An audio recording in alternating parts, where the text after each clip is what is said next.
ലഡാക്കിൽ പ്രതിഷേധക്കാരുമായുള്ള കേന്ദ്ര സർക്കാരിന്റെ സമവായ ചർച്ചകൾ ഇന്ന് നടക്കും.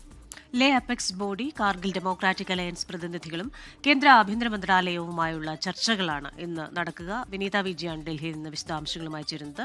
വിനീത, ഗുഡ് മോർണിംഗ്. ഇത്തരത്തിൽ ചർച്ചകൾ പുരോഗമിക്കുന്നു. ഒപ്പം തന്നെ ഈ സോനം വാങ്ചുക്കുമായി ബന്ധപ്പെട്ട കാര്യങ്ങൾ, പാക് ബന്ധവുമായി ബന്ധപ്പെട്ട കാര്യങ്ങൾ, ആം ആദ്മി കോൺഗ്രസ് പോര്, ഇതൊക്കെ ഈ വാർത്തയുമായി ബന്ധപ്പെട്ട് വരുന്നുണ്ടല്ലോ.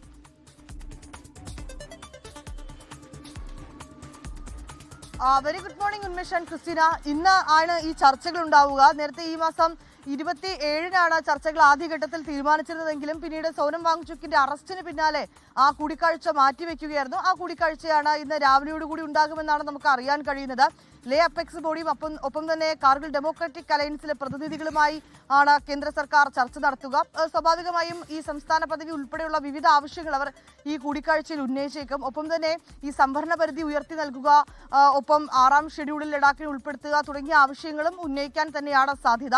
ഒപ്പം ഈ സോനം വാങ്ചുക്കിന്റെ അറസ്റ്റിലുള്ള അതൃപ്തിയും സമര നേതാക്കൾ ഇന്നത്തെ കൂടിക്കാഴ്ചയിൽ ഉന്നയിക്കുമെന്ന് തന്നെയാണ് അറിയാൻ കഴിയുന്നത്. ഒപ്പം ക്രിസ്റ്റീന സൂചിപ്പിച്ചതുപോലെ ഇപ്പോൾ ജോധ്പൂരിലെ ജയിലിലാണ് സോനം വാങ്ചുക്ക് ഉള്ളത്. അതിനുശേഷം വലിയ സുരക്ഷാ ക്രമീകരണങ്ങളും ഒപ്പം തന്നെ സമാധാനം അത് കൃത്യമായി കൊണ്ടുപോകുന്നതിനുള്ള നടപടികളും ഒക്കെയാണ് ഇപ്പോൾ ലഡാക്കിൽ പുരോഗമിക്കുന്നത്. ഇന്നലെ തന്നെ ഉന്നതതല യോഗം ചേർന്നിട്ടുണ്ടായിരുന്നു. അതിൽ നിലവിലെ സാഹചര്യങ്ങളൊക്കെ തന്നെ ലഫ്റ്റനന്റ് ഗവർണർ കവീന്ദർ ഗുപ്ത വിലയിരുത്തുകയും ചെയ്തിട്ടുണ്ട്.